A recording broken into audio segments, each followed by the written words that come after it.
আজকে আমি চলে এসেছি নতুন মন্দিরের সন্ধানে। এই মন্দির আসতে হলে শিয়ালদা থেকে লালগোলা ট্রেনে করে কাশিমবাজারে স্টেশনে এসে নামতে হবে। ওখান থেকে 10 টাকা টোটো ভাড়া এই মন্দিরে পৌঁছে যাবেন। এই মন্দিরটা হচ্ছে মুর্শিদাবাদে বহরমপুর বিষ্ণুপুর কালীবাড়ি মা করুণাময়ী মন্দির। খুব জাগ্রত মা, একটা অজানা ইতিহাস আছে। চলুন আপনাদের শোনাবো।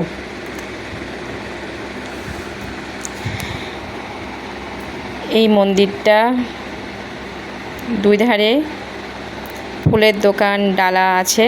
তারপরে মন্দিরে প্রবেশ করছি। এটা হচ্ছে নাট মন্দির। মন্দিরটা ছোট, কিন্তু বাইরের পরিবেশটা খুব সুন্দর। বাইরে পার্ক আছে, জলাশয়ের বিশাল একটা জলাশয় আছে, কিন্তু প্রকৃতির সৌন্দর্য এতটাই অপূর্ব, খুব ভালো লাগবে। পুরোটা দেখাবো।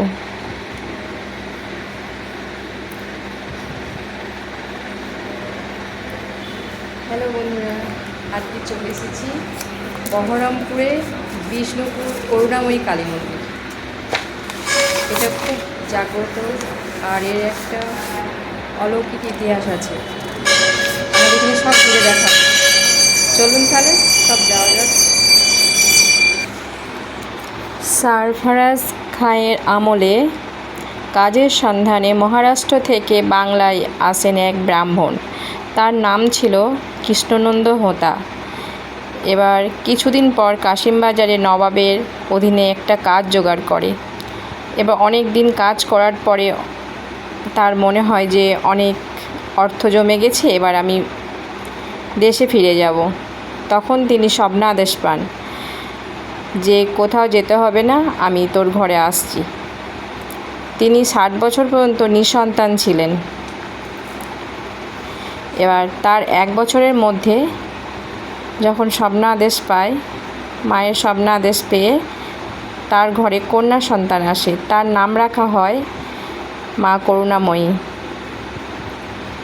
এবার বাবা মেয়ের এতটাই সম্পর্ক গভীর যে বাবা মেয়েকে ছাড়া থাকতে পারে না, মেয়ে বাবাকে ছাড়া থাকতে পারে না। এবার যখন অফিসে কাজে যায়, তখন তিনি মেয়েকে সঙ্গে করেই নিয়ে যান। আসার পথে তিনি বিষ্ণুপুর যে শ্মশান আছে, শ্মশানে বটবৃক্ষের তলায় তিনি ধ্যান করেন। তখন তার চারিপাশে মা করুণাময়ী খেলা করে বেড়ায়। এমনি করতেই তাদের দিন কেটে যায়। একদিন তিনি কাছারি থেকে আসার সময় কিছু কাজ মনে পড়ে যায়। তখন তিনি করুণাময়ীকে নিয়ে আবার সেখানে ফিরতে যান। তখন করুণাময়ী যেতে চায় না।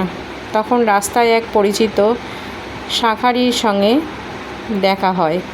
তিনি করুণাময়ীকে বাড়ি ফিরিয়ে নিয়ে যাওয়ার জন্যে বলেন। রাস্তায় যাওয়ার সময় একটা পাড়াপাড়ে ঘাট পড়বে, সোজাগঞ্জ। এখন খাগড়া দইহাট্টা রোড, এখন নাম হয়েছে খাগড়া দইহাট্টা রোড। তখন সোজাগঞ্জ ছিল। এবার সেই পাড়াপাড়ে ঘাটে মা করুণাময়ী জলের ওপর বসে পড়েন। বলে, আমি যাব না, আমি এখানেই থাকবো, তুমি যাও বাড়ি। আর তাকে শাঁখা পরিয়ে দেওয়ার জন্য অনুরোধ করেন। করুণাময়ীকে শাঁখা পরানোর পরে তিনি বলেন যে আমার মায়ের কাছে মা লক্ষ্মী ঝাঁপিতে 5টা মোহর আছে, তার মধ্যে একটা মোহর তুমি দিতে বলো মাকে। তারপরে তিনি অদৃশ্য হয়ে যান, মা করুণাময়ী অদৃশ্য হয়ে যায়। সেই কথা যখন বাড়িতে এসে শাঁখারি বলে, তখন কৃষ্ণনন্দ হোতা তখন পাগলের মতো হয়। তারপরে তিনি নবাবের কাজে ইস্তফা দিয়ে তিনি বিষ্ণুপুর শ্মশানে ধ্যান করেন। ধ্যান করতে করতে তখন মায়ের দর্শন পায়। বটবৃক্ষের নিচে মায়ের দর্শন পায়। তখন থেকে করুণাময়ী মাকে পুজো করা হয়। এবার লালগোলার রাজা তিনি ছিলেন পরম ধার্মিক। যোগেন্দ্রনারায়ণ রাও, তিনি এই মন্দির প্রতিষ্ঠা করে দেন নতুন করে। প্রতিষ্ঠা করার পরে এইভাবেই পুজো হতে থাকে। আর মা এখানে ভীষণ জাগ্রত। এখানে কেউ যদি কোনো মনস্কামনা নিয়ে আসে অবশ্যই তার পূর্ণ হবে। এখানে আগে জঙ্গল ছিল, কিন্তু এখন নগরে পরিণত হয়েছে। পার্ক হয়েছে, খুব সুন্দর যোগাযোগ ব্যবস্থা হয়েছে। আর এখানকার এত সুন্দর পরিকাঠামো, খুব সুন্দর। জলাশয়ের পাশে ভীষণ মানে এতটা প্রকৃত সৌন্দর্যে ঘেরা, আর খুব সুন্দর করে পরিচর্যা করে রেখে দেয়। মানে একদিনের জন্য বেড়াবার জায়গা, খুব সুন্দর। এখানে ভোগ প্রসাদ ভোগের ব্যবস্থা আছে, কিন্তু কুপন দিয়ে ভক্তদের বসিয়ে খাওয়ানোর কোনো ব্যবস্থা নাই। যদি সেই সময় কোনো ভক্ত থাকেন, তাদের হাতে করে ভোগ প্রসাদ দেওয়ার ব্যবস্থা আছে, সীমিত। এবার সকালে 6টা থেকে দুপুর 2টো পর্যন্ত এই মন্দির খোলা থাকে। বিকেল 4টে থেকে আবার সন্ধ্যা 7টা পর্যন্ত খোলা থাকে। মন্দিরের চারিপাশটা খুব সুন্দর।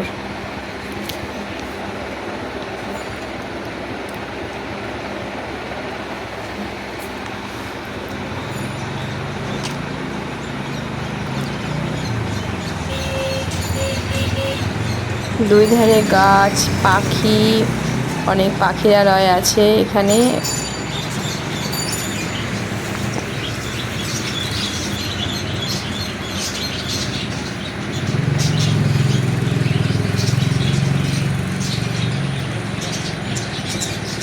খুব সুন্দর জায়গাটা।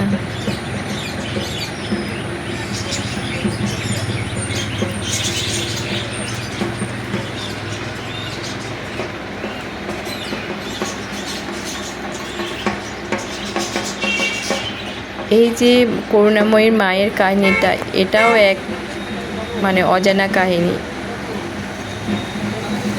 আমি পণ্ডিতজির মুখে যেটুকু শুনেছি সেটুকুই আমি বললাম। যদি আপনারা বেশি কিছু জানতে পারেন, তাহলে আমাকে কমেন্ট করে জানাবেন অবশ্যই।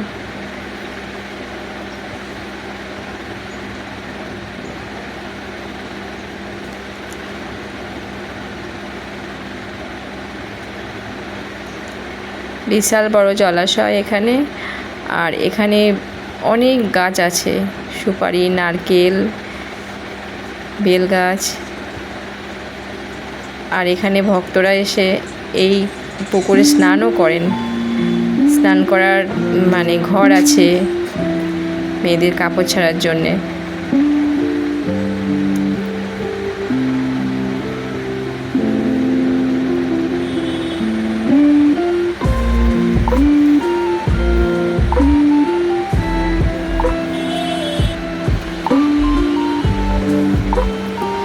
এটা একটা বাচ্চাদের পার্ক মন্দিরের পাশে।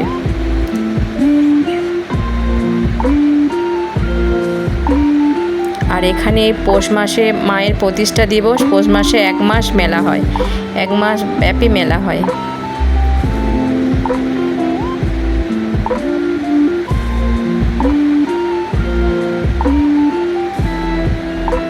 তখন এখানে ভক্তদের ঢল নামে। মন্দিরটা সব ঘুরে দেখানো হলো। কেমন লাগছে অবশ্যই জানাবেন। আর মন্দিরটা খুব জাগ্রত মন্দির। আর এইটা পার্কের মধ্যে আমি আছি। এবার বাড়ির পথে রওনা দেব। আজকের মতো বিদায় নিচ্ছি। বাই।